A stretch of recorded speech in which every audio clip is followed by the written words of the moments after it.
قال الله تبارك وتعالى كنتم خير أمة أخرجت للناس تأمرون بالمعروف وتنهون عن المنكر وتؤمنون بالله এক নম্বরে এই কারবালা প্রান্তরের ঘটনা থেকে আমরা যে শিক্ষাটা পাবো সেটি হলো অন্যায়ের সাথে কোনো আপোষ হবে না। অন্যায়ের সাথে, দুর্নীতির সাথে কোনোদিন পশ্চিমকালেও মুমিন মুসলমানেরা কখনোই আপোষ করে না। আপোষহীনতার সাথে চলতে হবে, অন্যায়ের বিরুদ্ধাচরণ করতে হবে। এই 2 নাম্বারটাও যদি তোমাদের মাধ্যম দিয়ে সুযোগ তৈরি না হয়, তাহলে তোমরা সর্বশেষ যে 3 নাম্বার সেটি হলো দিল থেকে ওই গর্হিত কাজের প্রতি ঘৃণা প্রদর্শন করো। ওয়াযালিকা আযআফুল ঈমান। প্রিয় নবী বলেন এই 3 নাম্বার স্তর হলো ঈমানের সর্বনিম্ন স্তর। গর্হিত অন্যায় কাজ হতে দেখলে এই 3টি কাজের যে কোনো একটা করতেই হবে, আমি আপনি যদি মুসলমান হিসেবে দাবি করতে চাই। ঈমান তো মজবুত আমাদের নাই, ক্ষমতা থাকলেও আমরা বাধা প্রদান করতে পারি না, কথা বলার সক্ষমতা থাকলেও আমরা কথা বলে বাধা দেই না। 3 নাম্বারটা অনেকে কিন্তু ধারে না, কয় সে তার মতো, আমি আমার মতো, হাউলাই ওয়ালা ইলাহা উলাই। না, এরকম হলে চলবে না। আপনি সামান্যতম ঈমান যদি রাখেন, তাহলে সেই অন্যায় কাজের প্রতি ঘৃণা তৈরি হতে হবে। কেউ অন্যায় করতেছে, নাফরমানি করতেছে, গুনাহের কাজ, হারাম কাজ করতেছে, আপনার দিলের মধ্যে সেই খারাপ কাজের প্রতি যদি ঘৃণা তৈরি না হয়, তাহলে বুঝবেন আপনার ভিতরে ঈমান নাই।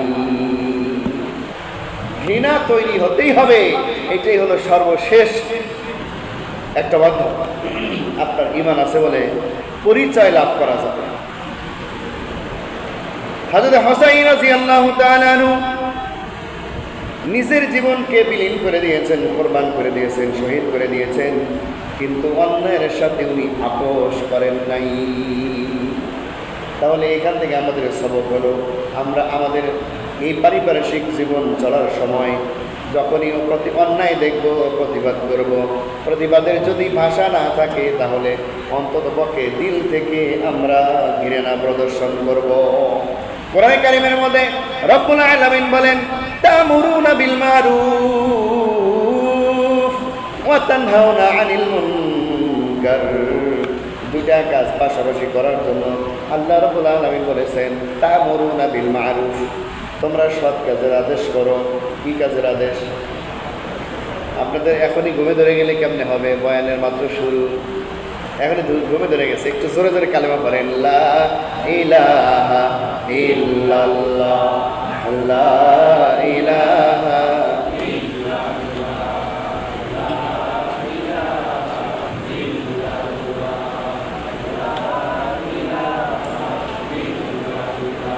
লা ইলাহা ইল্লাল্লাহ মুহাম্মাদুর রাসূলুল্লাহ। ইশকে জিন্দা দরওয়া ও দরবাসর, হর দমে বাশজ গুলজা তাজা কর। ঈমান তাজা করতে হবে। আল্লাহ রাব্বুল আলামিন বলছেন, তা'মুরুনা বিল মারুফ, তোমরা সৎ কাজের আদেশ করো। যেখানেই থাকো না কেন, যেখানেই যাও না কেন, সৎ কাজের আদেশ করতে হবে। সৎ কাজ মানে কি বলেন না? সৎ কাজ মানে কি? খালি নামাজ পড়া নাকি? আপনি জমিনের মধ্যে ওই হাল চষতে গেছেন, ক্ষেত খামার করতে গেছেন, গিয়া দেখলেন যে একজন আর একজনের জমিন থেকে শশা তুলে খাইতেছে। দুপুরের সময় ভাবছে শশা খাইতে মজা, শশা ঠান্ডা, খাইলে মজা লাগবে। আর একজনের জমিন থেকে সে শশা তুলে তুলে খাইতেছে। আপনি সেটা দেখে যদি চুপ থাকেন বোঝা যাবে আপনার ভিতরে ঈমান নাই। আপনি তাকে বাধা দিতে হবে, কথার মাধ্যমে বাধা দিতে হবে। আর যদি সক্ষম থাকেন তাহলে চট থাপ্পড় দিয়ে তাকে সরাইয়া দিতে হবে, নাহলে কথার মাধ্যমে বাধা দিতে হবে, বলতে হবে বন্ধ কর, যদি বন্ধ না করস মালিকরে কিন্তু আমি বলে দেব। আর যদি দেখেন যেই চুরি করে খাইতেছে সে বুইরা খাটাস, সে কে বুইরা খাটাস, বয়স হয়ে গেছে, মরে যাবো, এখনো চুরি করা বন্ধ হয় নাই, আপনি তাকে বাধা দিতে গেলে আপনাকে জোকের মতো ধরে ফেলবে। তাহলে আপনি তাকে এই কাজের প্রতি ঘৃণা প্রদর্শন করবেন, বলে এই যে এই কাজটা করতেছে অত্যন্ত গর্হিত কাজ, আমি তার এই কাজকে ঘৃণা করলাম। তা'মুরুনা বিল মা'রুফ, সৎ কাজ, ভালো কাজ। যে কোনো কাজের দুইটা দিক, এপিঠ আর ওপিঠ, ভালো আর মন্দ, ভালো আর কি মন্দ। যে কোনো কাজের ভালোটা নিজেও করব, অন্য কেউ করার জন্য নবীর শিক্ষা দেওয়া হয়েছে। আলহামদুলিল্লাহ বলেন। সেই নবীর আমরা উম্মত, যেই নবী আমাদেরকে যে কোনো কাজ কিভাবে করব সেটা শিক্ষা দিয়েছে। এমনকি আপনারা যে ভালো মন্দ খান, পোলাও, বিরিয়ানি, কালিয়া কোপ্তা খাওয়ার পরে পেটের মধ্যে গ্যাস তৈরি হয়, হয় কি হয় না? এই গ্যাস বাতাস আপনি যে একটা রাস্তা দিয়ে ছেড়ে দেন, কখন ছাড়বেন, কোথায় ছাড়বেন, কেমনে ছাড়বেন, এই কথাও ইসলাম শিক্ষা দিয়েছে। সুবহানাল্লাহ বলেন। এর বাংলা নাম কি? এই যে বায়ু ছেড়ে দেন, পেটের গ্যাস যে ছাড়েন, এই গ্যাস ছাড়ারও পদ্ধতি ইসলাম শিক্ষা দিয়েছে। পেটের গ্যাস ছেড়ে দেওয়ার পদ্ধতি চারটা। কয়টা? একটা হলো ঠাস ডুস, একটা হলো ফাঁস ফুস, আর একটা হলো সুগ্রাম, 2 গ্রাম আছে, আর একটা হলো ঘেরান ছাড়া। এই 4 প্রকারের বাতাস ছাড়ে মানুষ। 4 প্রকারের বাতাস ছাড়ার পদ্ধতিও 4টা আছে। আপনি যদি সুগ্রাম বা দুর্গন্ধ যেটাই থাকুক, এই অবস্থায় মানুষের সামনে ছাড়তে পারবেন না। ইজায় মুসলিম হারাম, মানুষকে কষ্ট দিয়ে আপনি বাতাস ছাড়বেন, আরাম করবেন, এটা কি নাই? জায়েজ নাই। আমার কথা বুঝতেছেন? হ্যাঁ, একটু বুঝে নিন। মানুষ যদি কষ্ট পায় আপনার বাতাস ছাড়াতে, তাহলে তাদের সামনে বাতাস ছাড়া জায়েজ নাই। আর যদি ছেড়ে দেন ইচ্ছা করে গুনাহ হবে। তারপরে মান সম্মানের বিষয় আছে। আপনি এমন জায়গায় কামড়া সারলেন, ওইখানে ছোট বড় আরো বেশ কিছু লোকজন রয়েছে, আপনার ইহনো কাজের কারণে তারা লজ্জাবোধ করবে, তাহলে এটাও জায়েজ নাই। আর একজনকে লজ্জিত করা আপনার জন্য জায়েজ হবে না। আর তফসির করার দরকার নেই, তাহলে আমার কথা ভিন্ন দিকে চলে যাবে, আসল মাকসাদ শেষ হবে না। ইসলাম এমন একটি ধর্ম, যে কোনো কর্ম, যে কোনো সময়, যে কোনো হালতে, যে কোনো জায়গায় কিভাবে করব আর করব না সেটা ইসলাম শিক্ষা দেয়। ক্বালা রাসূলুল্লাহ সাল্লাল্লাহু আলাইহি ওয়াসাল্লাম, তারাকতু ফীকুম আমরাইন লান তাদিল্লু মা তামাসসাকতুম বিহিমা কিতাবাল্লাহি ওয়া সুন্নাতা রাসূলিহি। তোমরা যদি আল্লাহর কোরআন এবং রসুলের হাদিস সুন্নাহকে সঠিকভাবে আঁকড়ে ধরো, তোমরা কখনোই পথভ্রষ্ট হবে না। সুবহানাল্লাহ বলেন। সুবহানাল্লাহ। আমরা ধরবো তো ইনশাআল্লাহ। যে কোনো কাজ করব ভালোটাই করব। যে কোনো কাজ করব কোনটা করব? সবাই বলেন কোনটা করব? ভালোটা করব, খারাপটা করব না। খারাপ কাজ করে খারাপ মানুষ। আমরা কি খারাপ মানুষ নাকি? আমরা অভদ্র মানুষ নই, আমরা খারাপ মানুষ নই, আমরা দুশ্চরিত্রের মানুষ নই, আমরা দুষ্ট মানুষ নই। আমরা এই জন্য ভালো মানুষ, আর সর্বদা ভালো কাজগুলোই করবো। বলেন ইনশাআল্লাহ। আর জোরে বলেন ইনশাআল্লাহ। আল্লাহ তৌফিক দান করেন, বলেন আমিন। তাহলে তা'মুরুনা বিল মা'রুফি ওয়া তানহাউনা আনিল মুনকার, সৎ কাজের আদেশ করব, অসৎ কাজ তো করবই না। অসৎ কাজগুলো ছেড়ে দেওয়ার জন্য আমরা দাওয়াত দিব। আর যদি অসৎ কাজ থেকে লোকজনকে সরাইতে না পারি, তাহলে এই অসৎ লোকদের সঙ্গ থেকে আমরা দূরে সরে যাব ইনশাআল্লাহ। বলেন সহবতে সালেহ তোরা সালেহ গুনাদ, সহবতে সালেহ তোরা সালেহ গুনাদ, সহবতে তালেহ তোরা তালেহ গুনাদ। ভালো মানুষ যদি আপনি বন্ধু বানাইতে পারেন, আপনি একদিন না একদিন ভালো হওয়ার সুযোগ তৈরি হবে, ভালো হয়ে যাবেন। আর যদি চোর গুন্ডা ফিস্ক ফাসেক লোককে যদি আপনি বন্ধু বানান, মদখোর গাঞ্জাখোরকে যদি আপনি বন্ধু বানান, তাস খেলে, জুয়া খেলে আর টাকা দিয়ে খেলে, এদেরকে যদি বন্ধু বানান, তাহলে আপনি আজকে হয়তো জুয়া খেললেন না, দেখতে গেলেন, 3 দিন পরে বলবেন একটু শুরু করি, ভাগ্যটা কেমন একটু টেস্ট করি, আসে না নাই। আমাদের আশপাশে অনেক জায়গায় খালি মোনাজাতের মজলিস চলে, বিকালে বের হইলে খালি কি ধরে রয়েছে, মোনাজাত। আপনারা দেখছেন? আমি মাঝে মাঝে চোখে বললে এমন লজ্জা লাগে, মাথা নিচু করে শুধু চলে যাই। মোনাজাতের লোকগুলো দূর দূরান্ত থেকে এসে এখানে খেলে, ঠিক না? খালি ঠিক নাকি বেঠিকও আছে? এই এলাকার মানুষ কি জড়িত আছে সেখানে? আছে। এই এলাকার মানুষও ওই মোনাজাতের অংশগ্রহণের মধ্যে আছে। মোনাজাত বুঝতেছেন আপনারা? মোনাজাত আমরা যেটা করি হেডা না, ওই যে টাস টাস করে গুইনা গুইনা ফালাইছে, টাস খেলা। এই টাস খেলা বললে তো চলবে না, জুয়া খেলা। আজকে হয়তো চাষ খেলতেছে, কালকেই জুয়ার মধ্যে সে ঢুকে যাবে। এই টাস খেলোয়াড় যদি আপনার বন্ধু হয়, একদিন বিকালে বলবে চলো বন্ধু দেখো আমি কিরকম তুরুক মেরে দেই, হরতন কাইতন আর কি কি আছে না মারে, চলো আমি কিরকম রিক্সা না, আমি কিরকম মারি দেখো। বন্ধু দেখতে তো মজাই পাইলো, পরের দিন তুমি একটা খেলো, বোঝো না দাম বুঝে দেবো না। তাহলে এই টাস খেলোয়াড় বন্ধুর সাথে সম্পর্ক করলে আপনি আজকে না খেললেও কালকে কিন্তু টাস খেলোয়াড় হয়ে যাবেন, ঠিক কিনা বলে? চোর যদি আপনার বন্ধু হয়, চোর যদি একটা মোবাইল সুন্দর চুরি করে এনে দেখায়, দোস্ত এটা আজকে মেরে দিয়েছি একজনের পকেট থেকে, তুই তো ভালো না, তুই তো চোর দেখা যায়, তাহলে দোস্ত লাভ আছে, দামি দামি জিনিস আমি অর্জন করতে পারি, তুমি শুধু আমার সাথে সম্পর্ক রাখো, 3 দিন পরে তোমাকেও আমি চুরি বিদ্যে শিখাই দেব। নাউজুবিল্লাহ বলেন। এই জন্য বন্ধু বানাবেন ভালো মানুষ। কি মানুষ? قال الله تبارك وتعالى يا أيها الذين آمنوا اتقوا الله وكونوا مع الصادقين। আল্লাহ রাব্বুল আলামিন স্বয়ং বলেছেন, ও আমার বান্দা বান্দিরা রে, তুমি বন্ধু কাকে বানাইবা আমি বলে দিচ্ছি, সে অনুযায়ী তুমি বন্ধু গ্রহণ করো।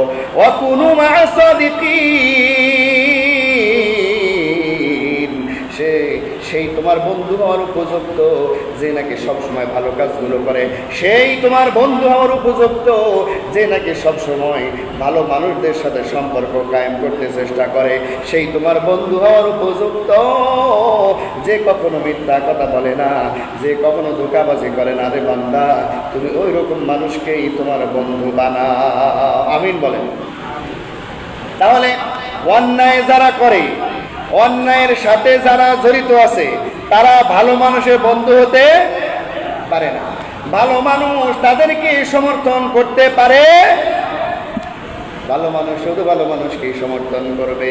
কথা আরো বলা যাবে কিন্তু সময় নেই, আমার কথা শেষ হবে না, এই জন্য 2 নম্বরে চলে যাই। 2 নম্বরে এই কারবালা প্রান্তর থেকে হযরতে হুসাইন রাদিয়াল্লাহু তাআলা আনহুর এই ঘটনা থেকে যে শিক্ষাটা আমরা পেতে পারি সেটা হলো সত্য এবং ন্যায়ের পক্ষে নিজেকে অটল রাখা।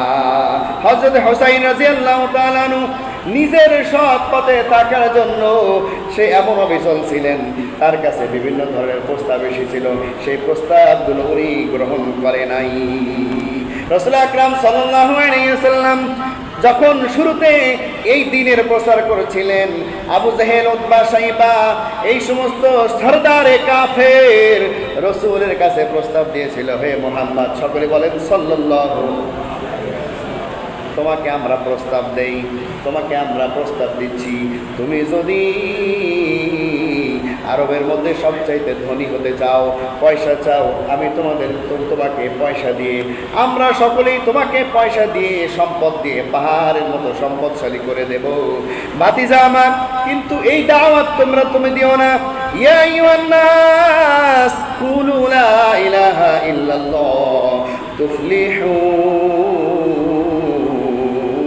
এই দ্বীনের দাওয়াতটা তোমরা দিও না, এই কালেমার দাওয়াত তুমি দিও না, তোমাকে আমরা সম্পদশালী বানায়া দেব।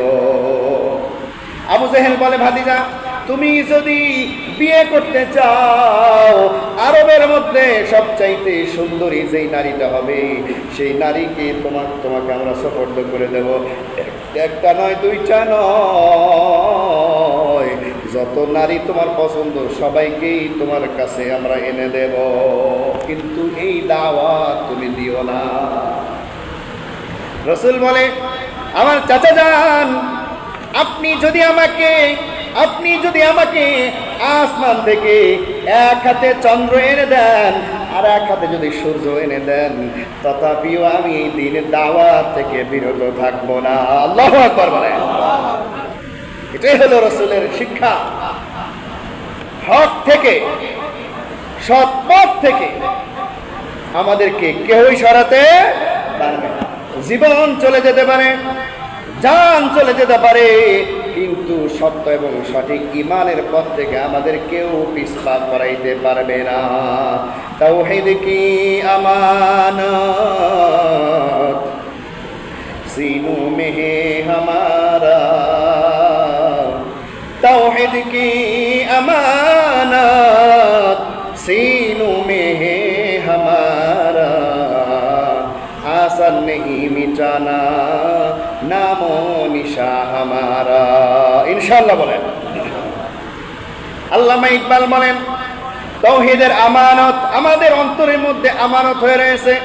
তাওহীদের কথা, তাওহীদের সাক্ষী, আল্লাহ পাকের একত্ববাদের সাক্ষী আমাদের প্রত্যেক মুমিনের হৃদয়ের মধ্যে গচ্ছিত হয়ে রয়েছে, আমানত হিসেবে রয়েছে। আমাদের জীবন চলে যেতে পারে, কিন্তু এই অন্তর থেকে আমানতকে কেউই নষ্ট করতে পারবে না। সুতরাং ঈমানের পথ থেকে, সব পথ থেকে আমাদেরকে কেউ সরাতে পারবে না। হুসাইন রাদিয়াল্লাহু আনহু এইটাই শিক্ষা দিয়েছেন। ঈমানটা হবে সুদৃঢ় প্রাচীরের মতো শক্ত। 2 নাম্বার ছিল সৎ পথ থেকে সরাইতে পারবে না, অসৎ পথে আর অসৎ উপায়ে আমাদেরকে কেউই চলাইতে পারবে না। 3 নাম্বার শিক্ষা হলো আমাদের প্রত্যেকের জায়গা থেকে, প্রত্যেকের ঈমানি জায়গা থেকে আমাদেরকে কোনো শক্তি সরাইতে পারবে না। সাহাবা আজমাইন এই বিষয়ে অনেক শিক্ষা দিয়ে গিয়েছেন। সাহাবা আজমাইন ঈমানের দাওয়াত নিয়ে মানুষের দরবারে চলে গেছেন, বাদশার দরবারে চলে গেছেন। বাদশার সামনে বলেছেন, আপনি পড়ুন লা ইলাহা ইল্লাল্লাহু মুহাম্মাদুর রাসূলুল্লাহ। হে বাদশা নামদা, আপনি কালেমায়ে তাওহীদ পড়ে নেন, কালেমায়ে শাহাদাত পড়ে নেন, আসলিম তাসলিম। আপনি যদি কালেমা পড়ে নেন, আপনিও নিরাপদ থাকবেন, আমরাও নিরাপদ থাকবো। যদি পড়ে না নেন, বাদশাকে বলছেন, সাহাবা আজমাইন সাধারণ পোশাকের মানুষ, সাহাবা আজমাইনের সেই ভিআইপি পোশাক ছিল না, ছেঁড়া ফেরা এরকম পোশাকাদি পরা, পায়ের জুতাটাও কয়েকটা সেলাইওয়ালা। এই মানুষগুলো বাদশার দরবারে বাদশার সামনে বলছেন, আপনি যদি এই কালেমাকে স্বীকার না করেন, আপনি যদি এই কালেমা অনুযায়ী না চলেন, তাহলে আমাদেরকে ট্যাক্স দিতে হবে, আমাদেরকে চাঁদা দিতে হবে, আমাদের এই রাষ্ট্রের জন্য যেই নির্ধারিত ট্যাক্স সেটা দিতে হবে। বাদশা কয়, এটাও যদি না দেই?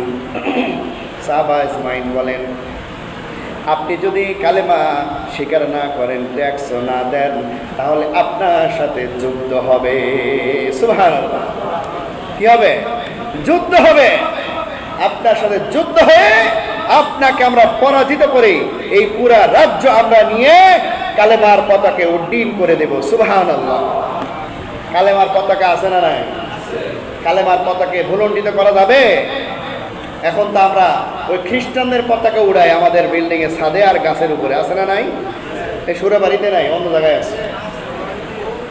খ্রিস্টানদের পতাকা আপনার ঘরে উড়ে, খ্রিস্টানদের পতাকা আপনি মুমিন মুসলমান আপনার গায়ের সাথে জড়াইয়া নিয়ে চলেন রে ভাই। একটু চিন্তা করে দেখেন তো আপনার এই কাজটা কেমন হইতেছে।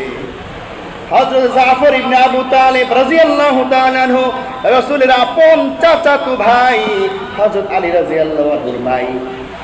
হযরত জাফর ইবনে, কি নাম বললাম? একটু নামটা মুখস্থ রাখেন। জাফর ইবনে আবু তালিবকে যুদ্ধের ময়দানে পাঠাইছে। রাসূল বলতেছেন, জাফর যদি শহীদ হয়ে যায় তাহলে আব্দুল্লাহ ইবনে মোবারক এই কালেমার পতাকে ঝান্ডাকে উঁচু করে ধরে রাখবে। হয়েছে ওটাই। যুদ্ধের ময়দানে যাওয়ার পরে জাফর ইবনে আবু তালেবকে ডান হাতের উপরে একটা তরবারি আঘাত দিয়ে ফেলছে।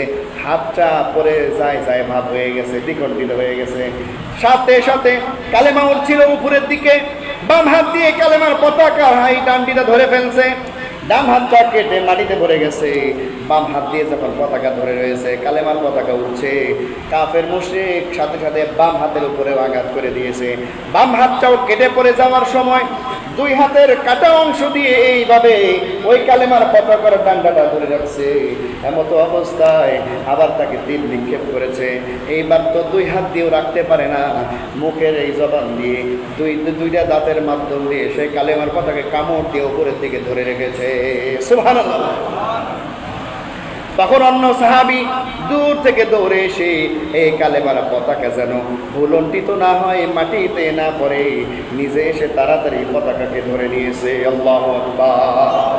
সাহাবা আজমাইন জান দিয়ে, প্রাণ দিয়ে, সময় দিয়ে, যুদ্ধ করে, জিহাদ করে কালেমার পতাকা উপরে উঠাইছে। কিন্তু আমি আপনি কত কপাল পোড়া, এই কালেমার পতাকা পছন্দ করি না। আমরা খ্রিস্টানদের, কাফের আর মুশরিকদের পতাকা আমাদের বিল্ডিং এর মাথার উপরে উঠতে থাকে, আমাদের গাছে গাছে চলতে থাকে। দুঃখের সবচেয়ে বড় কথা যেটা, আমাদের শরীরের মধ্যেও এই খ্রিস্টানদের পতাকা ঘুরে আছে। যদি জাফর ইবনে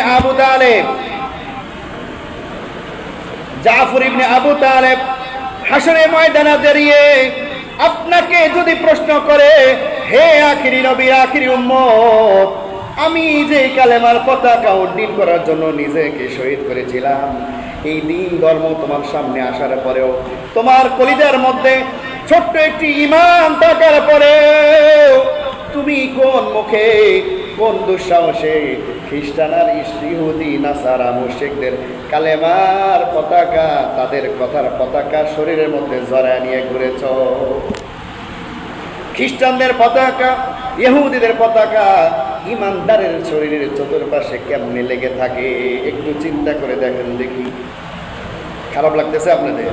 মানে অনেকে তো কিনছেন, এজন্য খারাপ লাগতে পারে, অথবা আপনাদের সন্তানদেরকে কিনে দিয়েছেন, খারাপ লাগতে পারে। আমি ঠিক বলছি না ভুল বলছি এটা বলেন। সুতরাং একটু ভাবার দরকার আছে না নাই? একটু ভাবুন, আপনার ভিতরে, আপনার কলিজের ভিতরে আল্লাহ আছে না নাই? রসুলের ভালোবাসা আছে না নাই? তাহলে আল্লাহর ভালোবাসা, রসুলের মুহাব্বত, সাহাবীদের ইশক মুহাব্বত যেই কলিজার মধ্যে জায়গা পেয়েছে, এই কলিজাওয়ালা শরীরের চতুর্পাশে খ্রিস্টান আর মুশরিকদের কালেমার শোভা কিভাবে পায়? একটু ভাবুন, একটু চিন্তা করুন, কেন আপনি মুশরিকদের পতাকা আপনার শরীরের মধ্যে আসবে? আপনার শরীরের মধ্যে আসবে ঈমানি পতাকা, ঠিক কিনা বলে? তওবা করেন।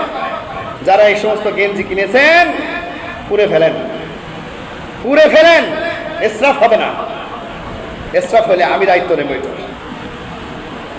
কারণ এটা খ্রিস্টানদের জিনিস, ইহুদিদের চিহ্ন বহন করে। মদ আর নেশাদ্রব্যের লোগো তো আছেই এদের সাথে। সুতরাং একটু ভাবুন, পরিত্যাগ করার সময় এখন হবে নাকি আরো সামনে আসবে? ঈমান যদি থেকে থাকে, এখন থেকেই এই সমস্ত খ্রিস্টানীয় জিনিসগুলো পরিত্যাগ করুন, ইনশাআল্লাহ বলেন, ইনশাআল্লাহ। তাহলে ঈমানের দৃঢ়তা আমাদের মধ্যে থাকতে হবে। এই কারবালা যেই মাসে সংগঠিত হয়েছিল, এই মাসে এখন হারাম কাজের পরিচিতি আমি আপনি শরীরের মধ্যে বহন করে বেড়াইতেছি। নাউজুবিল্লাহ বলেন। আল্লাহ হেদায়েত দান করে বলেন আমিন। 4 নম্বরে যে শিক্ষা আমরা পাই সেটা হলো বীরত্ব এবং ধৈর্য। বীরত্ব এবং কি? ধৈর্য। কাফেরদের বিরুদ্ধে, অন্যের বিরুদ্ধে, মুশরিকদের বিরুদ্ধে নিজেকে বীর বানাইতে হবে, নিজেকে বীর সাজাইতে হবে, ধৈর্যের সাথে মোকাবেলা করে করে চলতে হবে। কোনো কাফেরদের কথায়, কোনো কাফেরের কুমন্ত্রণায় নিজেদেরকে তাদের কথায় বিলীন করে দেওয়া যাবে না।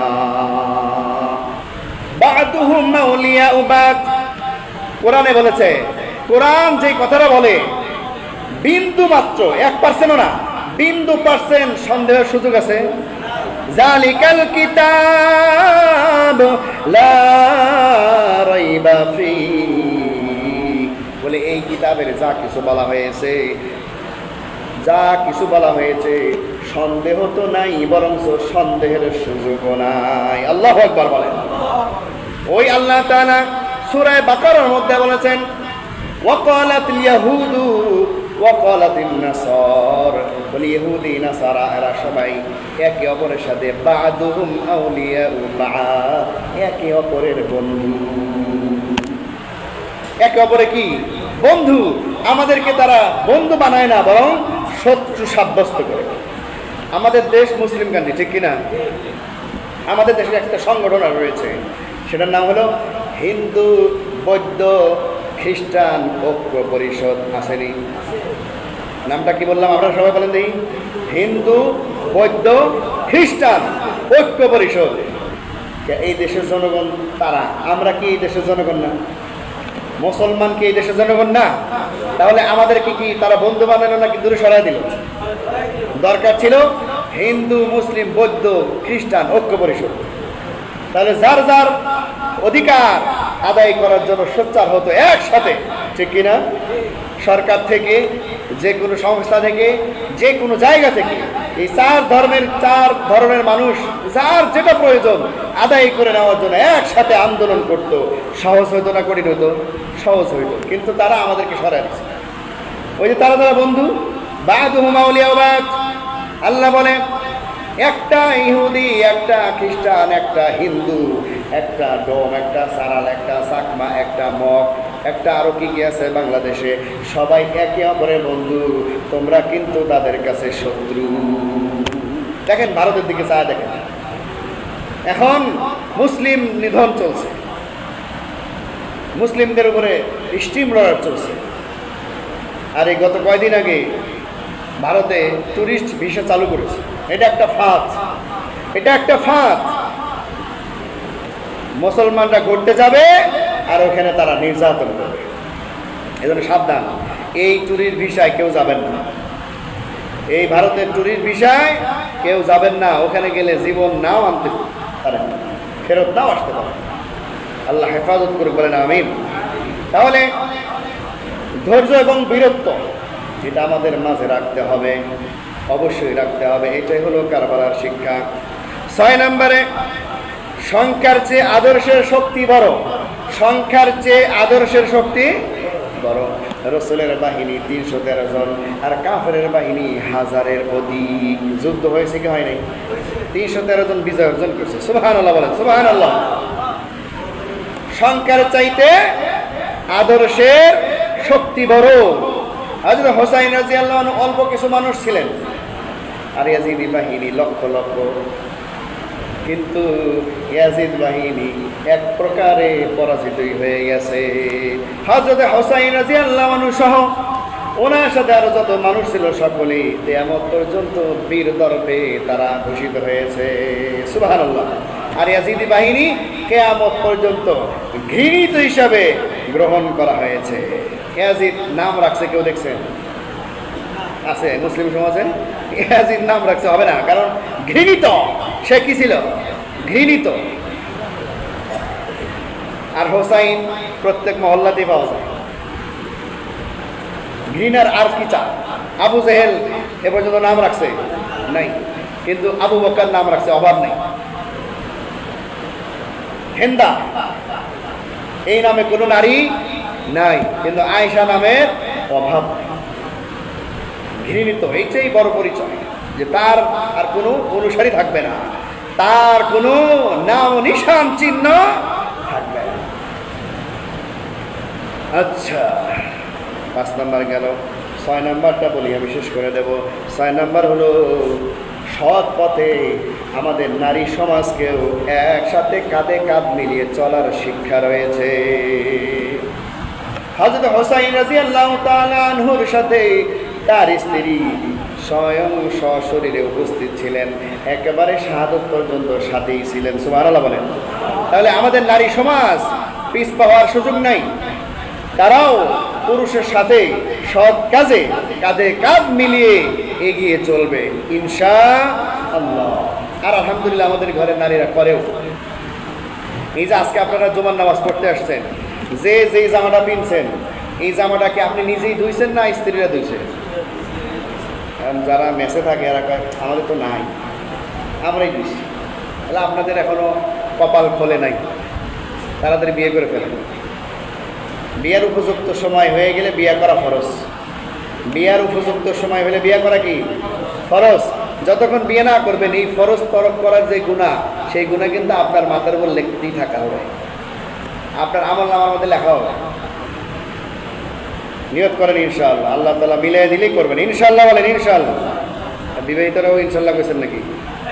নাকি আর একটা করার খেয়াল আছে? ঘরে গেলে কিন্তু খবর আছে। যাই হোক, তাহলে আমাদের ঘরের নারীদের শিক্ষা হলো পুরুষের সাথে তারাও সৎ কাজে কাঁধে কাঁধ মিলিয়ে একসাথে আমলের মধ্যে চলবে। এটাই হলো কারবালার মহাশিক্ষা। নারী পুরুষ উভয়ের জন্য এই শিক্ষাগুলো রয়েছে। আগে যেই নির্দিষ্ট 5টা বলেছি ওখানে সকলের জন্য কথা আছে, আর সর্বশেষ যেটা বলেছি স্পেশালি নারীদের জন্য রয়েছে। কারণ নারীদের অধিকার পুরুষের চাইতে কম না বেশি? বলেন না, কম না বেশি? ইসলাম বেশি দিয়েছে। যদিও আমাদের কিছু গর্দব নারীবাদী আছে, গর্দব নারীবাদী শাহবাগী, এরা নারী অধিকার নিয়ে কথা বলে, কিন্তু যখন নারী ধর্ষিত হয় সে নিজেও ধর্ষিত হয়, এটি নিয়ে কথা বলে না, কারণ সে এটাতে মজা পায় হয়তো। নাউজুবিল্লাহ বলেন। ওরা কোনটা চায়? এটাই তো চায় যে আমাদের রক্ষণশীল নারীরা যেন রাস্তায় বের হয়, চরিত্রহীন পুরুষের চোখের খোরাক হয়, তাদের চাহিদার খোরাক হয়, এটাই তারা চায়। আল্লাহ হেদায়েত দান করে বলেন আমিন। তো স্পেশালি 6 নাম্বারটা হলো আমাদের নারী সমাজের জন্য শিক্ষা। সেটা হলো নারী পুরুষ উভয় কাঁধে কাঁধ মিলিয়ে প্রত্যেকটা সৎ কাজের সাথে যেন নিজেদেরকে জড়াইয়া সামনে চলতে পারি, এটাই হলো শিক্ষা। যা কিছু বললাম শুনলাম, আল্লাহ তাআলা আমাদের সকলকে আমলের তৌফিক দান করুন।